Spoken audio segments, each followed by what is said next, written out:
We were quite stunned at the end of the first season. Farrah came in and said she wanted to leave the show. Where do you think you're going? For a walk. She wanted to do movies. Goodbye. She left the show.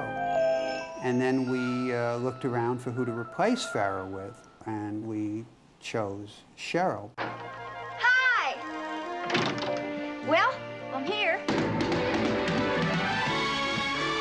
When Cheryl came in, she was just so girl next door, just really wholesome, nice. My favorite colors are red, white, and blue. And I thought she was just very fun and funny and kind of played a little goofy. I think I'm gonna faint. She seemed kind of smart, but she also had this kind of like sex kitten thing going on. Say anything you like? Cheryl is pretty foxy. A little more curvaceous than Farrah. They certainly showed off to its advantage as often as they could. And sort of set her as a wholesome sex symbol. I cut out every single TV Guide listing in this book. There are a couple really great ones we'd love to read to you. The autistic child Kelly's tending stumbles upon a gun left at a murder scene and accidentally shoots her. She got shot in the head actually twice.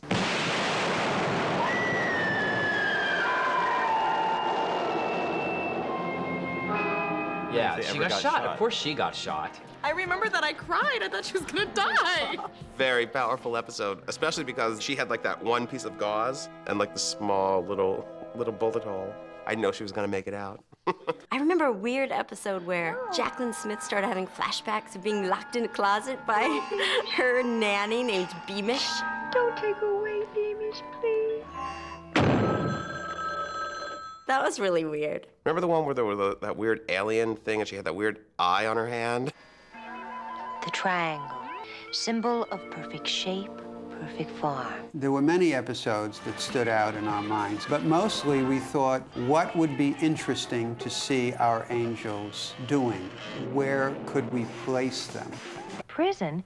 Angels in chains, my God. It sort of epitomizes Charlie's Angels in a way that no other episode does. Not only are they going undercover in prison, which was good enough, but then they become like hookers. Be cool, it can't be that bad. Yeah, oh yeah, did they have to get sprayed off for lice or something by a sadistic prison guard? Oh yeah, that was a good one. Open your towel. Roller derby was big at the time. Coming around those tracks. Charlie told me I'd be a big hit on skates! All right! And there were a lot of guest stars, too. I can't right now name who they were. I'm sure Cesar Romero was probably involved. I will have to kill you, you know. The merchandise that I acquired was usually a gift for my birthday, for Christmas, for whatever. They couldn't miss with giving me a Charlie's Angels mug or something, so. I remember like I had the cards, like the trading cards at the time. And they were at the candy store and they were cheap. Had all the Charlie's Angels dolls because they were the girl dolls. We would always play Charlie's Angels in my backyard. And you fought over who would be, which angel. I usually would try to be Kelly. And no one ever wanted to be Sabrina, so. I was kind of the smart one. And so I figured, oh, I'm Sabrina. She was the one who was most like me. I have just heard from Sabrina. I believe the honeymoon is over. Kate said she'd done the show, she'd been a good trooper, and she wanted to leave the show. Has Miss Wells arrived yet? Wells? Tiffany Wells. I'm Tiffany Wells. And we brought in Shelley Hack. I liked her. I kept on wanting her to succeed. It was only one season? She didn't last. What happened to her?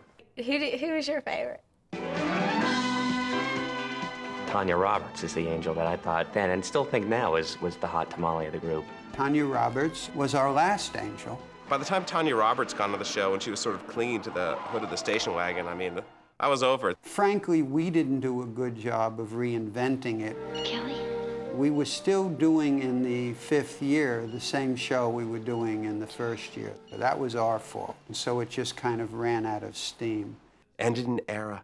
The memory that you have of it is so much more than what the reality of it is, because it depends on what point of your life you were in when you were watching it. And as a little girl, it was something to aspire to. When Charlie's Angels came out, I was 10 years old, and I think that it's a really mixed message. And as a young girl, to be told that message, it's really confusing to kind of sort out how you're supposed to act in the world. But that's what entertainment's all about. None of us are really anything that we see on the screen. If we were, it'd be probably a lot more interesting. Bye, angels. Goodbye, Charlie.